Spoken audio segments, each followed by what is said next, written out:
Hey, yo, what's good, though? Soul here, and welcome back to my story mode. I don't know why I feel the need to apologize every time I start a video now, after a long period of time, but between Multiverses, Xenoblade 3, and getting COVID, your boy's been pretty busy. And by busy, I mean ridiculously lazy and distracted, so, my bad. But hey, we're here now, and we've got lots to talk about. But before we jump into everything again, one more small, soft reminder that the Discord is up, and if you want to be able to keep up with me, things that I'm doing, and probably get priority on things like response videos and things like that, you may want to go ahead and join up. Link is in the description, and we've got a lot of fun stuff planned. I'm just going to go ahead and leave it at that and leave it to you. So anyhow, within this recent trailer, while we did get a lot of information, one of the biggest pieces of information that we got was regarding the newest gimmick for Scarlet and Violet, which is Terastallization. I swear to God, I hope I'm pronouncing that right. Gimmicks in Pokemon games are pretty much mandatory nowadays, because I guess that without them, Game Freak feels that the games are a little too dry, and I guess a lot of us can also attest to that, but that's not necessarily always the case. But whatever the case may be, we have the gimmick. Now, as per usual, a lot of people seem to be having mixed feelings regarding this new gimmick, myself included. This is nothing out of the ordinary, of course. Everybody and their mothers will always have mixed feelings about something regarding the Pokemon games, so this is no different. But what is it that people have such mixed feelings about this time? Well, that's exactly what we're here to talk about. So sit down, strap in, and let's go ahead, relax, and talk about our brand new gimmick for Pokemon Scarlet and Pokemon Violet. First, we should probably go over everything that we know regarding Terastallization, which is actually a lot more than some people might believe. I was given a heads up that I should probably take a look at the website regarding the gimmick, and I'm glad that I did because they gave us a lot of information on what this is. The first big thing that they tell you on the site is that every Pokemon that lives in the Paldea region is capable of this phenomenon. Simply put, all this means is that you don't have to hunt down any kind of specific Pokemon or anything. Whatever Pokemon you want on your team, you can put them on there, and you can Terastallize any of them. So that's fun, that's always a good thing to know. The next big thing that they tell you is that each Pokemon has a Tera typing. The Pokemon will utilize that specific typing for the battle. So for example, like they showed in the presents, a Pikachu can take on a Flying Tera type, and it will utilize Flying type stuff for its Tera typing. Now, if you're wondering as to why I kind of sounded confused there, it's because I kind of am. Maybe one of you guys can explain this better, because I'm not entirely sure how this works. Does each individual Pokemon get its own unique Tera typing, or does Pokemon in general get a different Tera typing? Like Pikachu gets a Flying type, or Chandelure gets a Fire type. Does that make sense? I'm just unsure as to how unique each Tera typing is to each Pokemon. Is it that race of Pokemon, or is it each individual Pokemon? Because of all the examples that they could have grabbed, they grabbed Eevee, and I don't know if that just applies to Eevee, where Eevee can get Grass typing and Flying typing Tera types, or if that applies to all Pokemon, and each individual Pikachu can have its own Tera typing. So, I don't know, you guys let me know. Moving aside from all of that, one of the next biggest things that they tell you is that if you use a move that shares a typing as the Tera typing of the Pokemon, it strengthens the move a lot. So if you have an Azumarill that has a water type Tera typing, for example, if you use Surf, that move gets strengthened like crazy. Or at the very least, that's how I've come to understand it so far, but it seems fitting, it makes a lot of sense, I rock with it. Although I imagine that's going to be kind of weird for certain Pokemon that don't learn specific moves for their Tera typing. Like, for the Flying type Tera type Pikachu, what will it learn? What can you teach it so that it gets strengthened? I don't understand that part. Obviously, there's a lot more to it than that, but on a base level, it's kind of weird. But we'll talk more about that in a minute. The next very important thing that they mention is that you can use it once per battle, and it will last until the end of the battle. So this means that this is going to be the first gimmick since Mega Evolution that lasts throughout the entire fight. For Z moves, you had to strategically plan out one attack, and when it came to Dynamaxing and Gigantamaxing, you only had about 3 turns to strategize what you were going to do before you ran out. But we've come full circle, and now we get to decide who gets the buff for the entirety of the battle. That's fire, and I cannot wait to pummel everybody and their mothers with the Shinx Tera typing. Y'all ain't even ready for it. So one of the final things of importance that they mention here is that you need Tera Orbs to Terastallize Pokemon. Once it's used, it needs to be recharged by touching specific crystals or by taking it to a Pokemon Center. So to my understanding, you only get one Tera Orb, you can utilize it in battle on one Pokemon, and then it needs to be recharged before you can use it in another battle. And you can recharge it while you're out in the field, or if you're nearby a Pokemon Center, you can recharge it there. Since we are going to be out in that big open field a lot of our time, it does make sense that there's a method that allows us to refill our Tera Orbs, besides just going to Pokemon Centers. It's always the little convenient things like that that can make you appreciate a game that much more. So anyhow, speaking of appreciating things, now that we've pretty much summed up everything there really is to know about Terastallization right now, why don't we start talking about some of the things that I appreciate regarding this gimmick so far. For starters, we're going back to entire battle power-ups, which is really useful.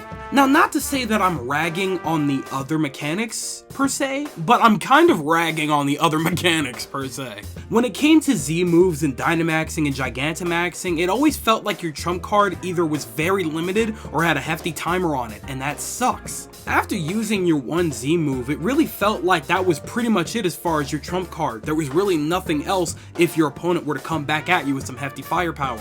And then when it came to Dynamaxing and Gigantamaxing, first off, not only was it obvious who you were going to be Dynamaxing or Gigantamaxing on your team 90% of the time, but also that boost wasn't always necessarily guaranteed to get you anywhere.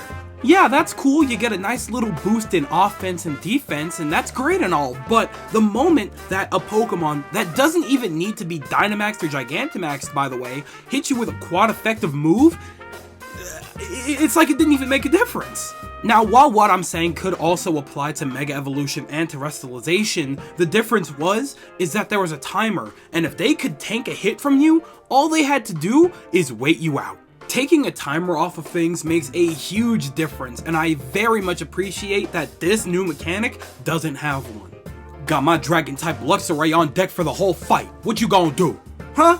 What you gonna do?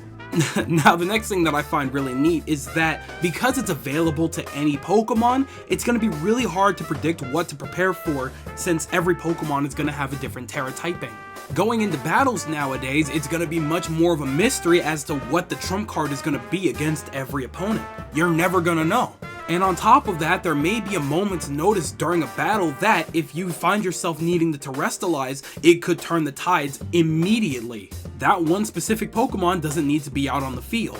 Now again, this also kind of applied to Dynamaxing and Gigantamaxing, however, because of the concept of Gigantamaxing, Dynamaxing became kind of weak. This is not a problem with Terastallizing, so far. Now it's a whole team of 6 that you're going to be wondering that entire fight who's going to get the boost and that typing change. You'll never see it coming. Now the next thing that I really enjoy is the fact that it's somewhat limited.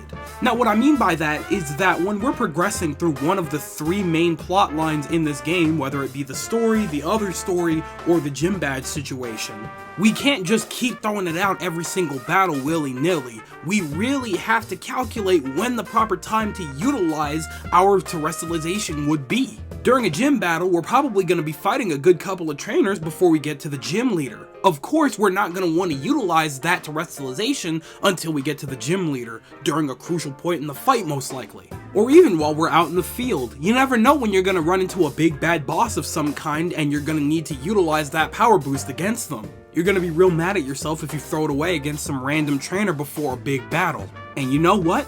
I really like that. There should be repercussions to big power boosts like that. One of the problems with Mega Evolution is that it was so overpowered because you could do it anytime as much as you want. And then when it came to the other 2 mechanics, they were way too limited in the wrong ways. Having it this way gives it a much more balanced structure so that you can use it anytime you want, but you should be careful about when you use it. And you know what, damn it, I very much rock with that. Pun fully intended. Anyhow, another thing that I've really come to appreciate is the fact that we're finally coming back to a gimmick that we can utilize in any battle, not just specific ones. One of the things that was really annoying about Dynamaxing and Gigantamaxing during the main story of Pokemon Sword and Shield is that you can only use it in specific battles. In reality, you could only use it against gym leaders, against special events like battles with Rose, and the championships. If you look back during the main story, you weren't really utilizing that mechanic all that often until post-game. Which in one sense is fine, but in another I'm sitting here thinking, what's the whole point of introducing this cool new mechanic if it's so limited for use? At least with Z moves and Mega Evolution you could use it whenever you want, but that time around you were kinda stuck. All I'm saying is, it's nice to have the freedom to utilize an OP power boost on little Terrence if he's acting up too much. I'm not saying I'm about to abuse the power, but it's nice to have the power to abuse the power. You feel me? So with all of that laid out, that just about wraps it up for all of my positives regarding this new mechanic. You already know what time it is. If you have a coin in front of you, go ahead and flip that sucker for me, because it's about time we start talking about the negatives. Now, with whatever I say here, you don't have to agree with me. These are just my opinions, and they are definitely subject to change. The game isn't here yet. So with that little tidbit in mind, let's chit-chat about some things that I'm not too fond of regarding Terastallization. Let's start with the fact that the design is not exactly the most creative. Making every Pokemon crystal shiny and throwing a random assortment of things on their heads is not exactly what I'd call unique. On one hand, I get it, because there's a lot of Pokemon, it would be really hard to create a bunch of unique setups and designs for each individual Terastallized Pokemon. That's fine, I get it. But this is not the strongest approach. However, I will give credit where credit's due. It's better than simply making the Pokemon massive. It at least does something to the design as opposed to nothing. I don't know, maybe it's just the Mega Evolution fanboy and me clamoring for new designs on old Pokemon, but I guess since we have regional forums, Game Freak doesn't feel that we really need that as much anymore. I beg to differ, but whatever, I guess I'll take what I can get. My next dilemma is the fact that it's just strengthening a type as opposed to giving a real boost to the stats of the Pokemon. Unless I'm completely wrong about that, but until otherwise, that's the understanding that I've come to. In reality, it feels like this just kind of turned the game into a series of mind games when it comes to the typings of the Pokemon. Oh, what Tera typing is it going to transform into now? Is it going to be this one or that one? In reality, yeah, it's a fine tactic, but at the same time, I don't know, it just kind of feels like stats are more useless this time around because it's all about the typing of the Pokemon. So now I'm sitting here thinking, well, would it be beneficial to have an actual strong fire-type Pokemon on my team? Or would it be more beneficial to have a Terastallizing Pokemon that's not a fire-type, but that transforms into one when it Terastallizes, so that it can get that power buff with that one specific flamethrower or something? I don't know, maybe I'm overthinking it, but that does make it kind of overwhelming and underwhelming all at the same time. It's a weird little situation. I'll probably change my mind about it once I actually have my hands on the mechanic. I think with that one, it's really just a matter of understanding. Hopefully I'm wrong and my feelings change regarding the whole typing situation, but we'll have to see when we see. And speaking of the typings, my final gripe is a little weirder. If on the off chance that every single individual Pokemon gets a randomized Tera typing, that would be overwhelming as hell, especially because there's definitely going to be a Pokemon that you want a certain Tera type for, and we would have to go out of our way to catch a bunch to find out that that's the Tera typing that we would want for that specific Pokemon. So what in blazes are you talking about right now? Of course they're not going to make it that overwhelming. You don't know that, man. Let me explain myself for a second, you dweeb. For example, let's say that I want a Luxray with a flying type Tera typing so that it doesn't get bodied immediately by every ground type in sight. If every single individual Pokemon is gonna have a unique Tera typing, how am I gonna know to catch a Shinx with a flying type Tera typing? Are you telling me that I'd have to go out of my way to catch a bunch of Shinx and try all of them out in battle to see if they have the Tera typing that I want? That's kind of annoying. Now, if the game played a lot more like Pokemon Legends, that would be a lot less of an issue because you're saving a lot of time by just throwing balls at a bunch of Shinx and seeing what happens next. However though, since Scarlet and Violet plays a lot closer to 8th gen, what would be a 5-minute scenario has automatically turned into a 30-minute scenario. This may not apply to everybody, but generally speaking, when it takes a longer time to do something, it's gonna be a lot harder to get people to do that thing. Now again, this is specifically if this is how the mechanic works. I don't know entirely how the mechanic works based on what they've given us. I could be very wrong about that. Maybe you guys have a better understanding of it and you can explain it to me much better. So I'll leave that one to y'all. Overall, when it comes down to it, I'm with the Blitz.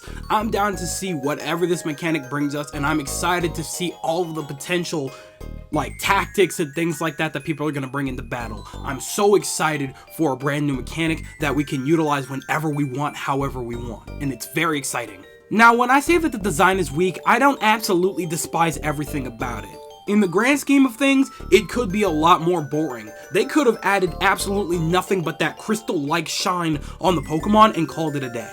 I'm glad they at least tried something with the design that would make it kind of somewhat unique for this game. Yes, I appreciate that, I do. So I'll take what I can get, and I'm sure over time the concept is going to grow on me a lot. So I'm looking forward to whatever we've got coming within these next couple of months.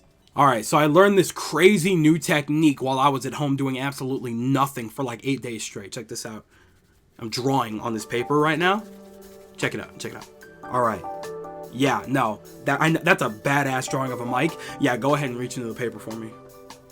Yeah, we're about to chalk zone this. Go ahead and reach in there. Look at that. You've got a mic, and it's fully 3D.